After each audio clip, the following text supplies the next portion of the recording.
و یەکەمیان دەڵێ هاوکاری دەکرێت لە هەندە سەڵاتدارانەوە. ئەمەشیان دیسان لە درۆیەک و بوهتانێک زیاتر هیچی تر نییە بەخوا.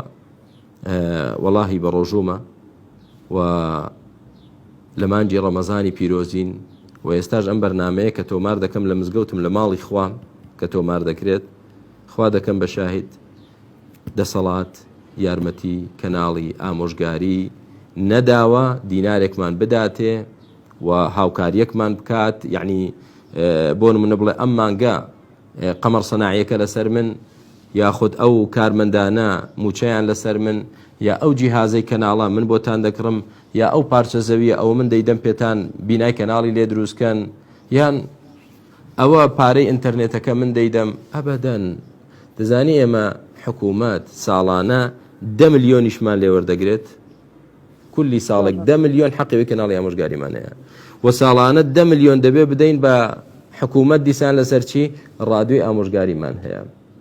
دەبێ ئێمە پارەش بدەینە حکوومەت یەک مانگ عەفوەن یەک ساڵ هیچ تەلەڤیزیۆنەکە لێمان خۆش بوون ئەویش لە زۆربەی کەناڵەکان هەر لێیان ناستێنن. زۆربەی کەناڵەکان لە شاری دهۆک چەندان ڕادوێ یاخود بنکە ڕێکخرا و چی هەیە هیچ مشکلەی نییە ئیلا کەناڵی ئامۆژگاری وتیان ئێوە قەرزی 2 ساڵتان لەسەرە 2021 و 2022 پارە نەبوو بیدەین 10 ملیۆن بە 10 ملیۆن 20 ملیۆن دەبوو بیدەین.